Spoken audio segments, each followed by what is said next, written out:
As best I can tell, the modern day saying that says you can choose your friends, but you can't choose your family. Okay, anybody heard that phrase before? You can choose your friends, but you can't choose your family, comes from a line that was first penned by a lady by the name of Harper Lee in her book, To Kill a Mockingbird. Okay? And if you think about what she said then in that saying, it really is true because there are some things that we have control over, like who our friends are going to be. But there are other things that we have absolutely no control over. For instance, when and to whom we will be born. Nobody who's been born ever had any control over that. And when it comes to families themselves, oftentimes, maybe in a family, one or two members will end up in a spotlight over a period of time while the rest remain in the shadows. There are some exceptions to that rule. For instance, the Joe Jackson family from Gary, Indiana. Of the 10 kids that he and his wife, Catherine, brought into this world, all but 2 of them made it into the spotlight, and one of them only didn't make it because they died shortly after birth.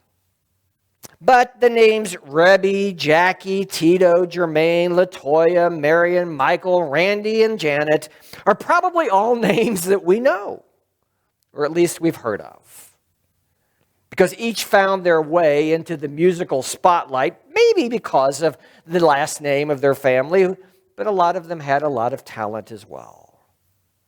Then there was the Patrick Joseph Kennedy family, who immigrated to America in the mid-1800s, and family members like Joseph and Robert and John and Patrick II and Edward have been in the political spotlight for over a century. My guess is it's probably hard to be a Kennedy and live in the shadows. And from the spiritual world, if you're part of the Graham family, you're going to be cast into the spotlight whether you like it or not. Just ask Franklin, okay? Billy Graham's family is still making a huge impact in the spiritual world today, primarily, I think, because they are doing so in the shadow of their dad, Billy Graham. Now, while we can't choose our family, most of us are not born into a family where we are cast into a spotlight, and so most of us make our contributions into the kingdom of God from the shadows. Today, we're going to launch into our message series called From the Shadows of the Bible, and we're going to look at a very well-known person who did a lot for God. But had it not been for his family, he would not have been able to accomplish the things that he did. And what we're going to see is his family helped him both in positive and negative ways. Sometimes they helped from the shadows. Sometimes they forced their way into the spotlight. But you know what? Each of them played a significant role. So I want to give you 4 people today who were in Moses' shadow that I think made a huge contribution. The first, her name is Jochebed. Jochebed is Moses' mother. Now, most of you probably already knew that, but maybe you didn't. So you can just write her name down, Jochebed. We're first introduced to her in Exodus chapter 2, and we don't even know who she is, okay? We're introduced in Exodus chapter 2, verse 1, where it says, "Now a man from the house of Levi went and took as his wife a Levite woman." That's all we are told in Exodus chapter 2. See, the beginning of Exodus doesn't give us many names.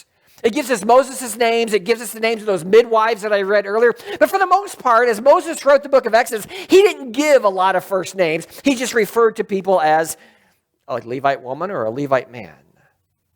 But if you keep reading in Exodus chapter 6, okay, after you get past chapter 5, you read the genealogy of Moses, and that's where we get his parents' names, okay? Exodus chapter 6, verse 20 says this: Amram, that was his dad, took as his wife Jochebed, his father's sister, and she bore him Aaron and Moses. A little strange, isn't it? Jochebed married her nephew? Sounds a little bit like Herod the Great that we were looking at a couple of weeks ago. But both Amram and Jochebed were Hebrew slaves who were living in Egypt, and they got married. And to their defense, when they did so, okay, God didn't frown, okay, early on aunts and uncles marrying their nieces and nephews, okay? That came later after Moses grew and God gave the law and that kind of stuff. So in their defense, they really didn't do something that was wrong back then, but God made it wrong later. So I think we have to look forward in that situation and say, you know what, aunts and uncles marrying their nieces and nephews isn't a good idea. But in this particular case, it happened. What these two verses don't tell us that we just looked at is that they also had a sister. Numbers chapter 26, verse 59 says that. It says, from the name of Amram's wife was Jochebed, the daughter of Levi, who was born to Levi in Egypt. And she bore to Amram Aaron and Moses and Miriam, their sister. Now, most of us here probably already knew that Moses had a sister by the name of Miriam, but her name wasn't mentioned in Exodus chapter 2. But what we're going to see in a few minutes is she played a very important role in Moses' early life. So sometime after Aaron and Miriam had been born, this Pharaoh who was over Egypt, who used to be favorable towards Joseph and Abraham's family, died. And Exodus tells us that a new Pharaoh came into power who didn't know Joseph, who didn't know who Abraham was, and really didn't care about all of their descendants. But what was happening is those descendants just kept multiplying and multiplying. And Pharaoh was threatened by that. I want you to look at Exodus chapter 1, verse 7 from the English Standard Version translation, but I want to give you a literal line-by-line translation of this from the Hebrew text, okay? Look at what's on your screen. It says, as for the Israelites, they grew. They were fruitful. They swarmed. They increased. They got powerful more and more. And the land was filled with them. So you get the idea, okay?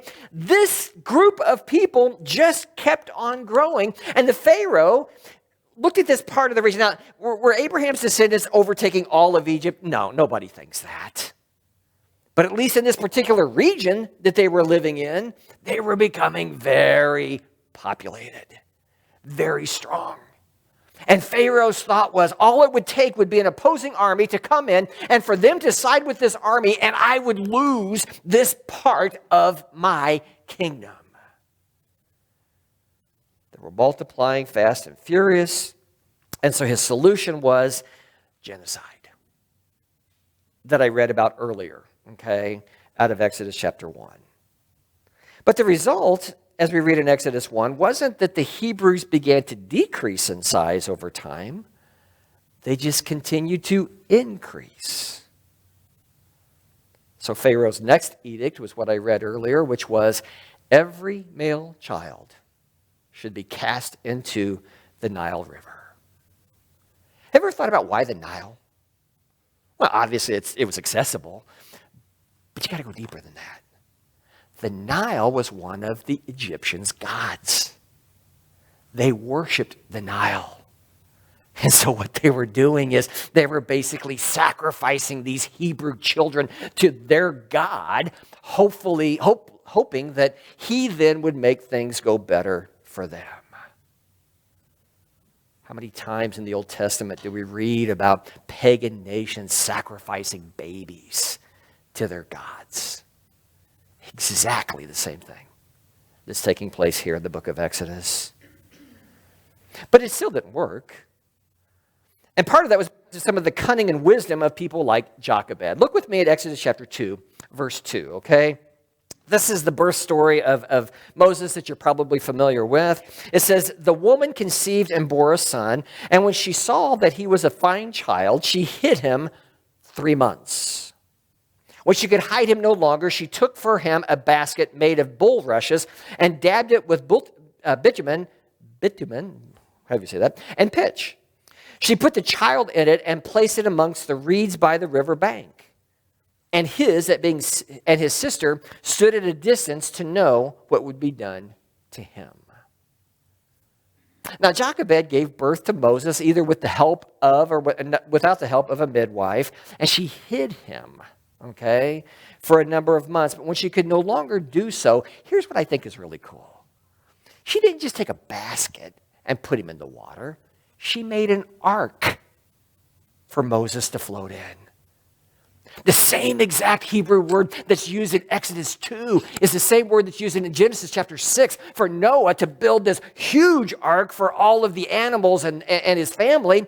What Jochebed did is she built this little bitty ark. Same word, same concept, in order to place Moses in the river. You see, she didn't really defy Pharaoh's order, did she? She did what he said.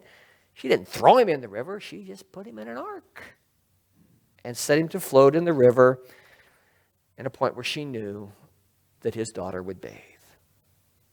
2 times in the first 2 books of the Bible, this little basket imagery saves mankind. Pretty cool picture.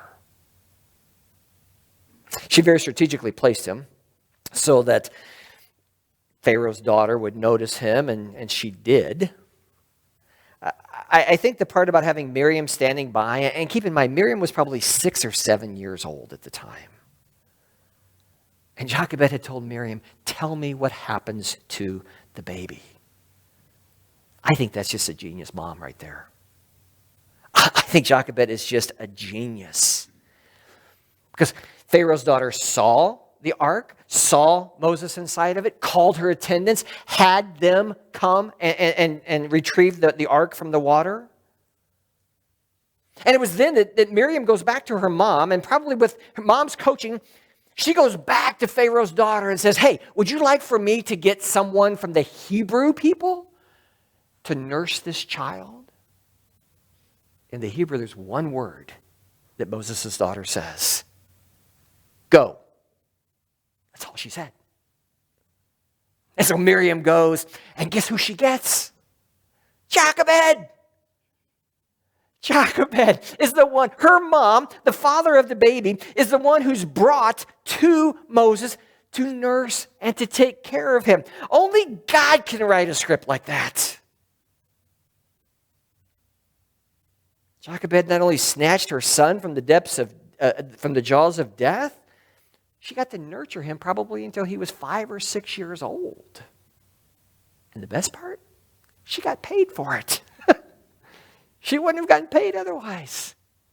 She got paid by the Egyptians to nurse Moses. It was when she had to return him to Pharaoh's palace that things began to develop a little differently. If you read, there's just not a whole lot to read about Jochebed because she really did live in Moses' shadow. But without her, I think it's safe to say that Moses probably would have not been able to do near the things that he did for God. So then there's the second person that I want to look at today, and she's even further in Moses' shadow. Now, she's a long-lost relative of Moses. Her name is Keturah. Keturah. I'm going to call Keturah an indirect spiritual mentor of Moses. Now, if you can tell me that you know who Keturah is and her significance in the Bible, I am totally impressed with your Bible knowledge, okay? I really am. Because it wasn't until I read an article by Robert Lorsch in All the People of the Bible that I saw her name and I began to say, what is it exactly that Keturah did? And so I did a little bit of digging, and I found an amazing connection to Moses.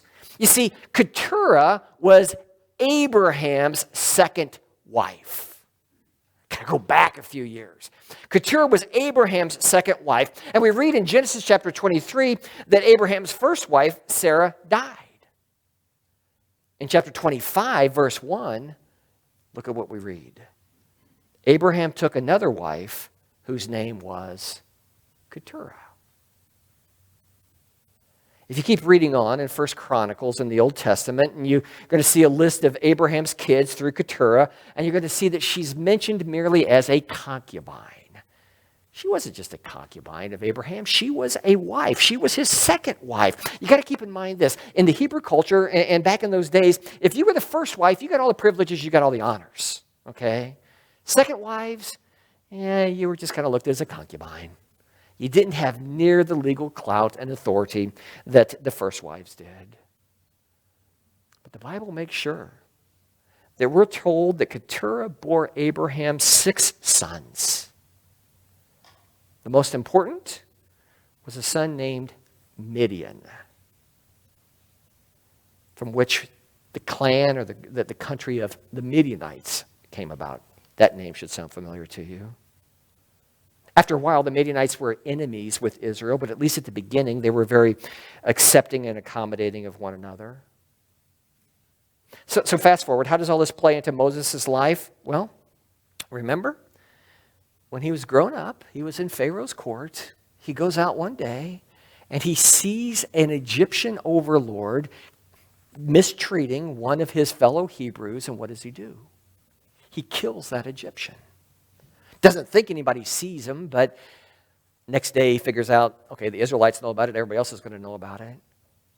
He knew eventually that Pharaoh was going to figure it out and come after him, and that's exactly what happened as we read on in Exodus chapter 2, beginning verse 15. When Pharaoh heard of it, he sought to kill Moses. But Moses fled from the Pharaoh and stayed in the land of Midian. And he sat down by a well. Where did Moses go? He went to the land of Midian. Who was Midian? Midian was Keturah's son. It was this connection with the Midianite priest, whose name was Jethro, that we read about later on, that really made a huge impact in Moses' life. In fact, if you read in Exodus chapter 2, it talks about how Moses went in the land of Midian, sat down by a well, and there was this group of daughters from the man named Jethro who came and were trying to water their flocks, and these other shepherds came in and started bullying them, basically is what they were doing. And Moses stands up for them. He defends them. And as a result, they take him home to their dad, Jethro, and Jethro is pretty impressed with this young man, and so eventually in time, he gives his daughter, Zipporah. So what's the significance about the connection to Moses and Keturah? What role did she play? Let me see if I can put the pieces together for you, okay? Jethro was a Midian priest. Midian was the son of who? Abraham and Keturah. Most Bible scholars look at it this way. Keturah was the one who taught her son Midian about Jehovah God that she learned from her husband Abraham. And Midian then passed that down to Jethro and other descendants in the Midianite nation. You see, Moses was coming out of decades of living in an Egyptian palace where all of these philosophies and all these spiritual things would have been pressed into him. He wouldn't have had as much contact with the Hebrews back then. And so he needed someone who could guide him back into the truth of God. And that happened to be Jethro, who was a Midian priest whose mom was Keturah. It's more than likely that Keturah, not Abraham, was the one who taught Midian all of these things about Jehovah God. So Keturah was definitely way back in Moses' shadow. But think about the impact that had. Because what it did is when Moses saw the burning bush and walked up to it and it spoke to him, he was prepared for that message that God wanted to give to him. I think she truly was an indirect spiritual mentor of Moses. Now, I've given you a lot of information in a short amount of time. Some of your eyes are glazing over. So I'm going to take a drink and I'm going to just show you a slide and I want you to think about what it says for a second, okay?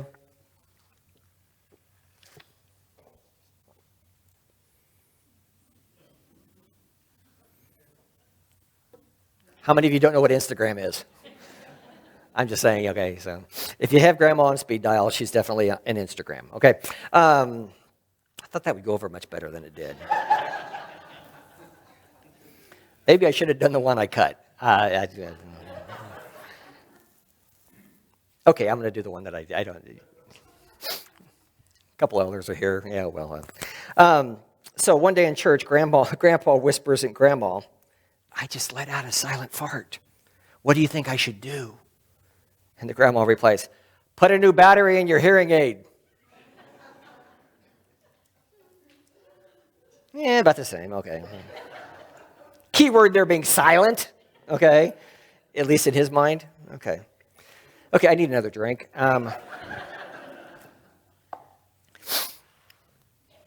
Okay, so Jochebed and Keturah definitely were in the shadows of Moses. Okay, I think we could all agree that. Now I want to look at a couple of people who were truly in his shadows, but sometimes crept into the spotlight alongside him, and that would be his siblings, Aaron and Miriam. Okay, Aaron and Miriam. We've talked a little bit about Miriam already and how she helped mom monitor what was happening to Moses and told Jochebed what happened after he'd been placed in the river.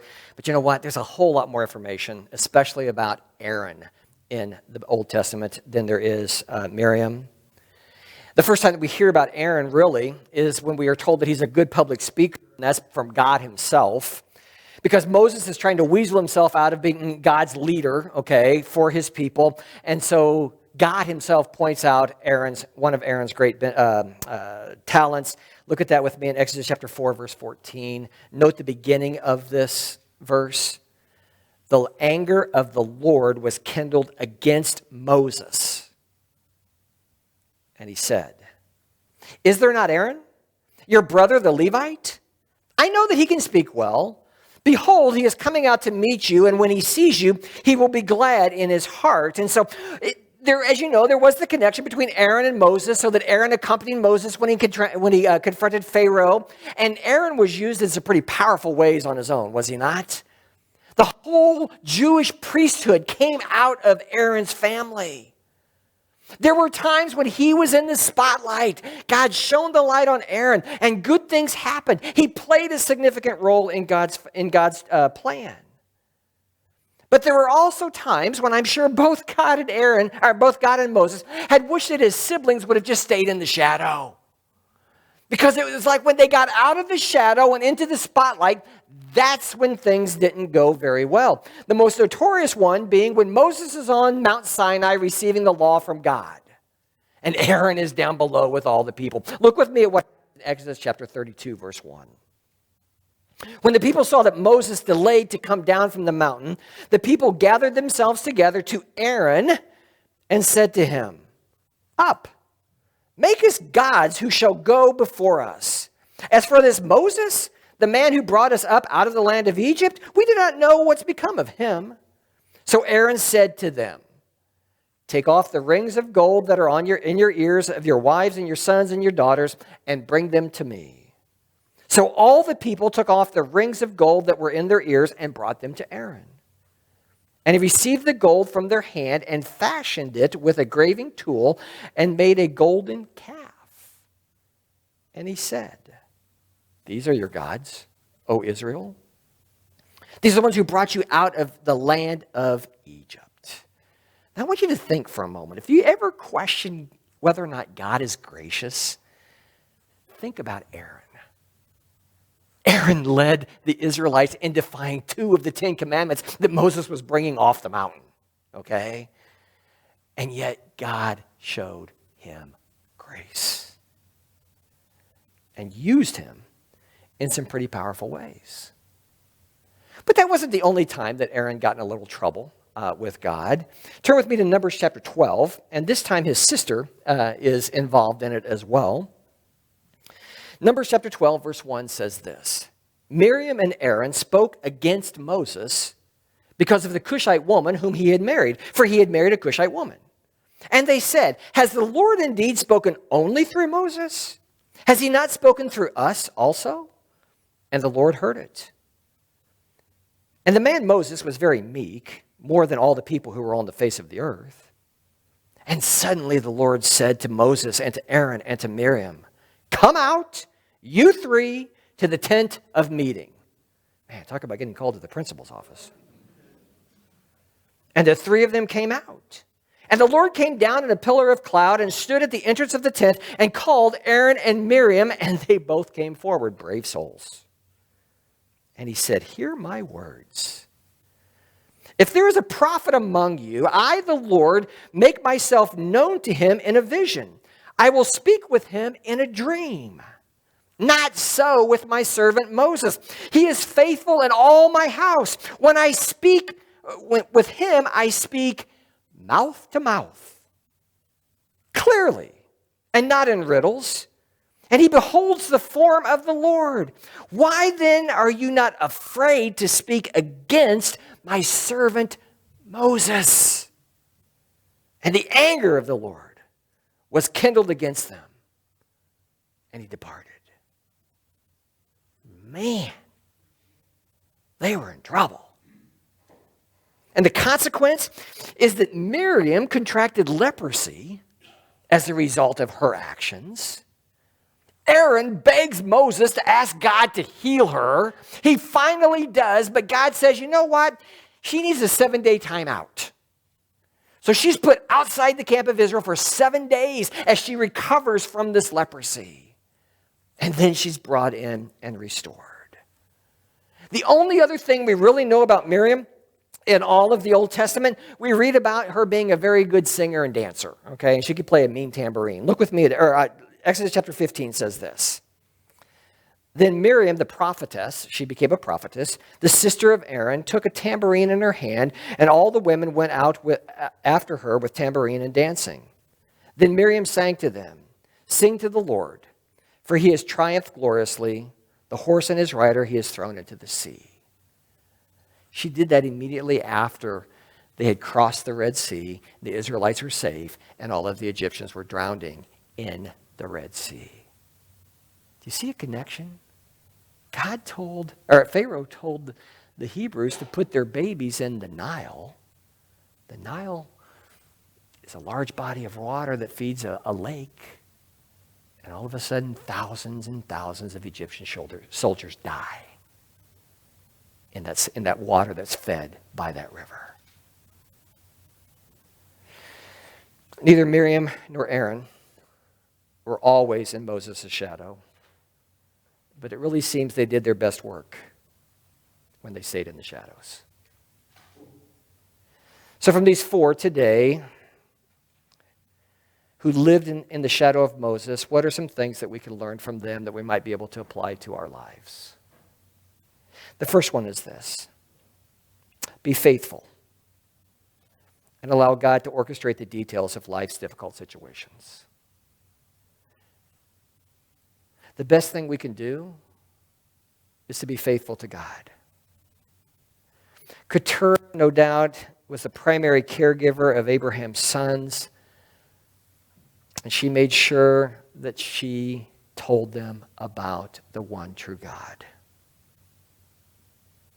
Had she not told Midian, her son, who then passed that information on to a whole group of people who became priests in the Midianite faith, which was probably very paralleled to the Hebrew faith, Jethro would have not been able to help Moses as much as he did. And it was Jethro, if you remember, who gave Moses that great advice of quit trying to do everything by yourself.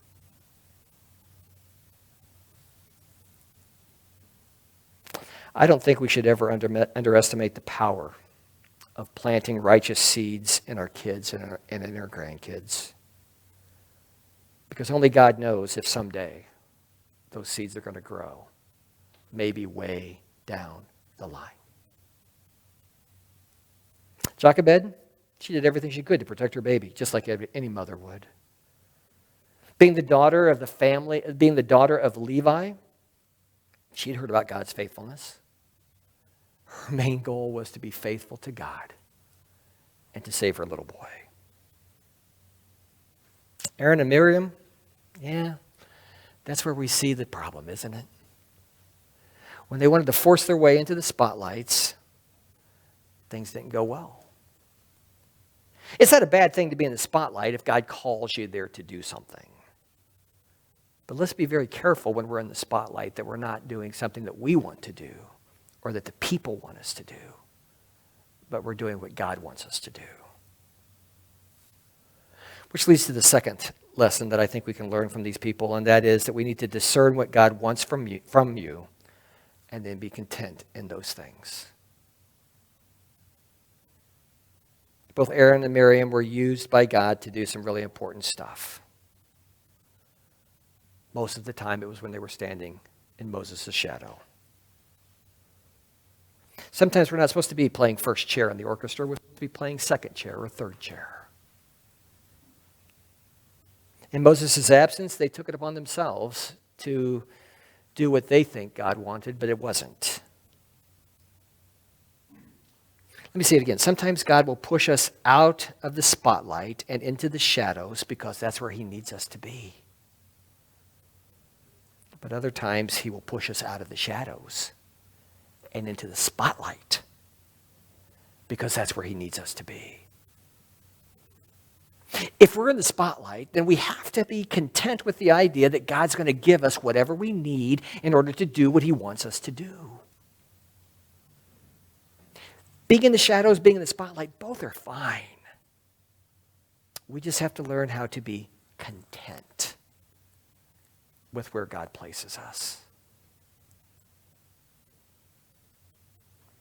We can't choose our human families, but we sure can choose whether or not we want to be a part of God's family.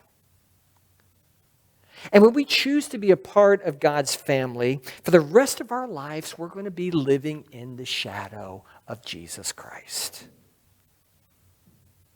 Because as his followers, what's our goal? Our goal is to keep the spotlight on him and not on us. And so we're always going to be living in his shadow. The key is for us to be faithful while in that shadow. You see, it's in the shadows, when we're comfortable, that God can use us to do great things for his kingdom. Just like he did with Jochebed, Keturah, Miriam, and Aaron. We're just going to transition right into communion.